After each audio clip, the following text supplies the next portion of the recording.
All right, Blue Jay fans, so we're in week 2 of spring training, and we're going to break this puppy down here. But I'm going to do a lot less of the player analysis for kind of how each player has done, and more about, what's been going on with this team.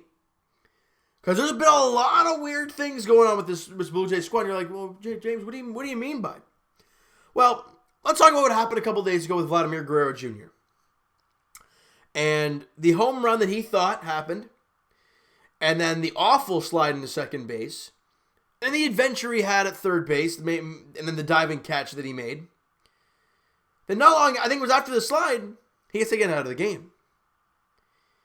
And a lot of people thinking, well, is it injury related? Well, no, it's not.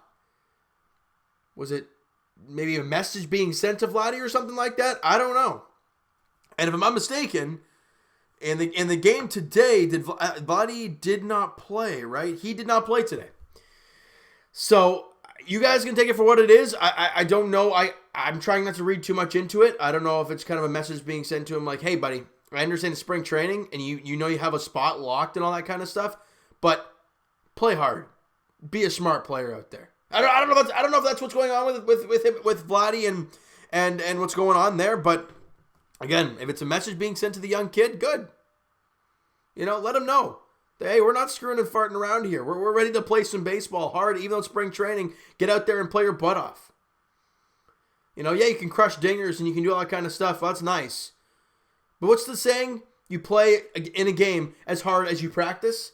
And if this is technically practice, you're playing pretty stupid. So, I don't know. I don't know if that was the message being sent from the coaching staff to Vladimir Guerrero Jr. If it was, okay. If it wasn't, okay. I don't care. But a lot of people, a lot of rumblings around talking about that. Now let's get some more positive things, okay? Let's get to who crushed their first dinger of the spring today. The big fella himself, Alejandro Kirk. This guy, look, we talked, if you guys watched the videos last year, first off, I applaud you. Second of all, you knew what I did last season. Depending on, I'll probably do it quite a bit this year as well, is going through the minor leagues and seeing what's going on for our prospects and whatnot. You guys know that I quickly became a huge fan of Alejandro Kirk just because of the progression he was showing and the age and just kind of what he was doing. And obviously he came on a lot of people's radars, throughout the year and got the invite to spring training. And he comes on today. Where is he here? He comes in for what, a bat? And he decides to crush a 2-run ding-dong. Alejandro Kirk is in 429 in the spring. Obviously, the numbers are very limited for Kirk, and he hasn't played a lot in spring training so far. But guys, I'm going to his numbers here real quick because I want to talk about him. Where is he here? Yeah, he's only had 7 total at bats, but the guy, he's gone up there with a purpose, and isn't he known for his defense too? So a kid that's really exciting to watch, and I'm really, really intrigued to see what Alejandro Kirk is going to do this year down in the minor leagues because it's a lot of fun. Speaking of a lot of fun, watching Nate Pearson work. Holy smokes, this guy is an absolute monster. He pitched yesterday against the Pirates. If I'm not mistaken, it was one that was televised. And he went out there, and yeah, there was a couple points where he kind of lost his command a little bit and got a couple walks, but he just be like, okay, well, I'm just going to pump some stuff by you. And he strikes out the 3 guys. No problem, right? I think it goes 2 innings, give up no hits, 2 walks, and like 3 Ks or something like that. Great job for Nate Pearson, and stays perfect throughout the spring so far. So really good job by him. And Matt Shoemaker was on the mound today for the Blue Jays, and look, Matt Shoemaker, I know it's spring training, but we all know what he did last year in the very limited time and what he did in his first spring training outing, and today he won up that. He went 2 2/3 of scoreless in his first outing. He went 4 innings of hitless ball, 1 walk, and 4 Ks. Matt Shoemaker hasn't missed a beat. And I get it in spring training. I don't want to look too much into it, but I really like what we saw from Matt Shoemaker today and kind of what we've seen so far in the very limited time, obviously, in the spring. And Jordan Romano actually pitched today, and he's a guy that I think is going to have a really good season out of the bullpen for the Blue Jays. It's kind of that gut feeling, the work ethic of this guy. You look at him on the mound, he looks different. He looks more confident. That's what you want to see. He went an inning, give up a hit, and that was it today. He hasn't allowed a run in the spring so far. He's been really, really good for the Blue Jays. And I think, we're talking a lot pitching here, right? And that's where this Blue Jays team is kind of, I guess, new. They have a lot of new faces in the rotation and a lot of new guys that could possibly get a spot in the rotation. But in my eyes, I think it's pretty much set in stone what the rotation is. What the rotation is going to look like for this team come March 26th. I think you got definitely Ryu at the front. We know that. We know Matt Shoemaker is probably going to have a spot, not only because he earned it last season for the limited time. His spring numbers have been stupid so far, so he definitely earned a spot, in my opinion. You have Anderson, you have Tanner Roark, and in my opinion, that fifth guy is Trent Thornton.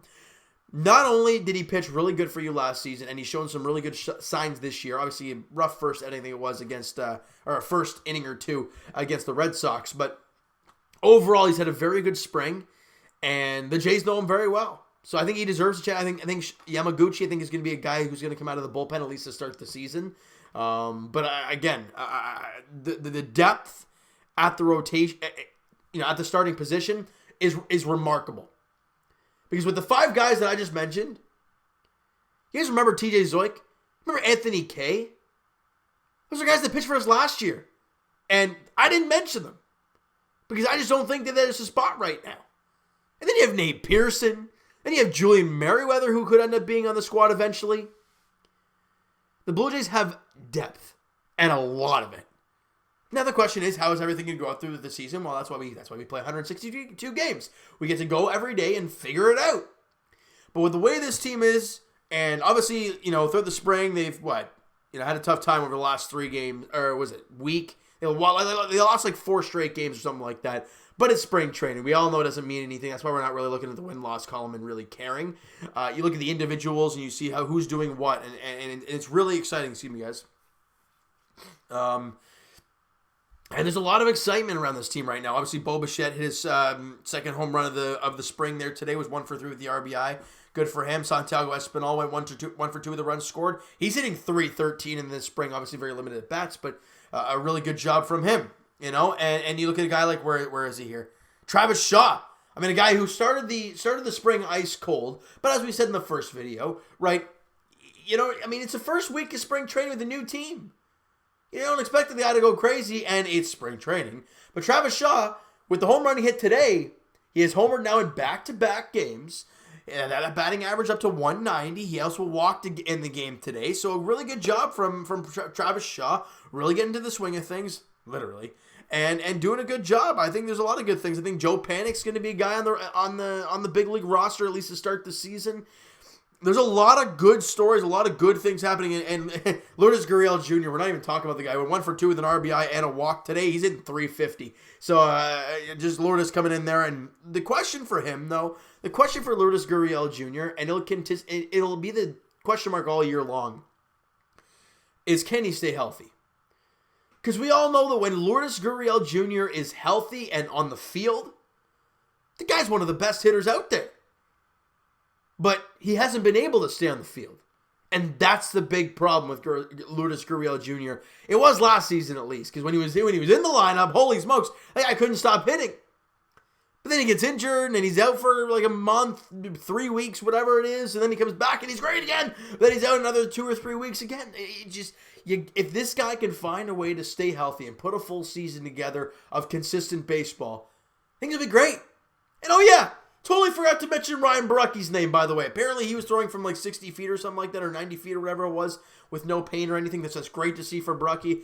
Yet he won't be ready for opening day, but again, it's good to see Borucki getting back into his routines and everything, and I'm just hoping and praying he gets a chance here, because the guy deserves it. He had a tough time last year staying healthy. He obviously didn't.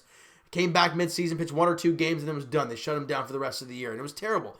Then he hasn't pitched in the spring at all yet, and he's not going to be able to pitch opening day and whatnot. So it's a process right now for Borucki. He's just got to find a way to grind through it and keep going, right? It's not easy. I'm just going to try and go through the last few games here, guys, to jog any memories that I had. Obviously, Trent Thorne in that game, Espinal. Yeah, the Red Sox game, the Jays didn't really get a lot of good things happening for them. But, I mean, Derek Fisher's hitting 300 in the spring. That tells you, all you need to know in the spring, right, guys? It's a little all over the place. But, obviously with the Blue Jays, I mean, today is the 8th of March, and the 26th is opening day. Now, we're getting there. I mean, it's not very far away. And for Blue Jay fans getting excited for the season, I'm very excited for the year. The reason I'm excited for this year, guys, is because there's not expectations per se. I wouldn't say there's like playoff aspirations. I don't think there's any of that kind of stuff going on with this team in the media right now. But I think where this team is at, and where the fan base is at, and I could be wrong, you guys can tell me otherwise, but we're intrigued. Even the MLB, I bet, is very curious to see what this team is all about this year. Because not only do they have that young core, they added Ryu, they got Nate Pearson coming up, and they brought in a guy like Travis Shaw who can make a huge impact. You're looking for guys like Gurriel to stay healthy in left field. If you get Grichuk consistently good in center or right field, doesn't matter. And maybe find some sort of consistency from somebody else, like an Anthony Alford or Jonathan Davis, Teoscar Hernandez, guys like that. If you find someone like that, and you know what your infield's going to give you, and if Danny Jensen and guys like that can have bounce back years, this team could be right there. We know what this team is capable of. We saw it in spurts last year. Heck, you saw it to end last season. They played a really good last 3 or 4 series against the Rays, the Red Sox, and the Yankees. Won all 3 series, which you never expected to see. But the team competed, they fought hard, and they got wins. So it's going to be very intriguing to see this year, and I'm extremely excited, guys. I mean, there's so much to look forward to this year. Matt Shoemaker in his comeback season here. You got Ryu, obviously, in his first year with the Blue Jays. You have Vladdy, Bo, and Cavan in their sophomore years. You have the new addition, Travis Shaw, taking over for Justin Smoke. How's he going to look? Obviously more of Lourdes Gurriel Jr. There's so much excitement behind this team. Individually, we don't know how the whole thing is going to work as a team, and I think that's the big question mark we have. We know certain players are going to do some good things, but how's it going to all culminate into one thing? Winning. And that's the thing I think we're all very intrigued about, and it's going to be a very fun season. Obviously, still spring training going on, guys. I know it's at that point, mid-springs, where we're like, okay, let's just get to that Montreal series quick time so we can kind of hurry this thing up because we kind of want to watch some baseball now. I don't blame you. We're all at that point now. But this year is going to be fun. All right? I'm going to give you guys that. It's going to be more fun than last year was. And last year got fun once the young guys came up. But even then, the loss totals were just keep going up and up and up. And it was just hard to watch at times. But this year, they're going to be more competitive. I think I can agree. I think a lot of you guys can agree with me on that. They're going to be a lot more competitive this year. And with a team like the Red Sox, who obviously traded away Price and Mookie Betts, and Chris Sale, they don't know what the heck's going to happen with him. Their season's way up in the air. Plus, they missed the playoffs last year. The Tampa Bay Rays, they're always that wild card team of, well, how are they going to do? The Yankees, we all assume, are going to win the division, even though their health concerns are all over the place, with Severino being done for the year with Tommy John. And Stanton and Judge being out to start the year. Look, I'm not saying the AL East is wide open, guys, because the Jays, I don't think, are at that point where they can make a run like that. I mean, hey, crazier things have happened. But for this Jays team, we got to take it step by step. And there's a lot of positives right now in the spring, and we'll take it, we'll enjoy it, continue to watch, guys, but maybe temper your own expectations. Maybe we're all getting a little too excited. I don't know, but I'm having a lot of fun talking about this team, talking about these young players that have been coming up here and playing extremely good baseball. I've loved Cavan Biggio so far in the spring. I understand maybe the numbers don't suggest it, but I've loved watching him out there. Bo Bichette's been awesome.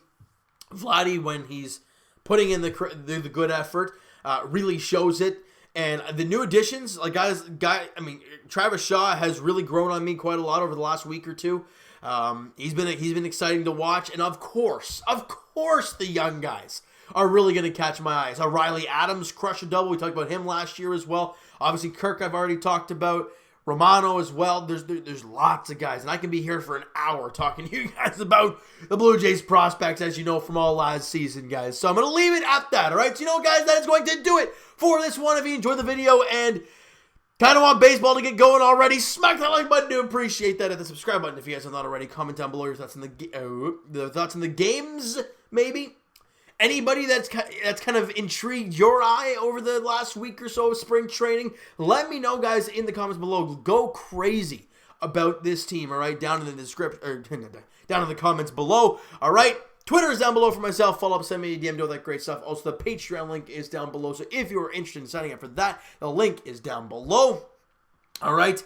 And where are we here? I will talk to you guys. Here we go. We have 3 things to say. I will talk to you guys Raptors edition tomorrow as they are in Utah taking on the Jazz. It's a 9 o'clock tip-off there. Raptors going for their 4th straight victory. 4th straight win on the road. And to end the 5-game road trip going 4-1, which would be an unbelievably good road trip. You got to find a way, though, in Utah. 9 o'clock tip-off there tomorrow night. As for our Leafs, as we've said before, the next game is on Tuesday as they welcome in the Tampa Bay Lightning to Scotiabank Arena. A possible first-round matchup in that game. All right, that game goes at 7 o'clock on Tuesday night. All right, and as for our Blue Jays, guys, I'll probably talk to you guys next week, same time, either Sunday or Monday. All right, Blue Jays-wise, as we dig into that week's Blue Jays stuff and any cuts and anything's going on here, maybe any other stories we'll talk about. All right, next week, I don't know what just happened to me there. All right, so thank you so much for listening and watching. Hope you guys enjoyed the video. Talk to you guys then.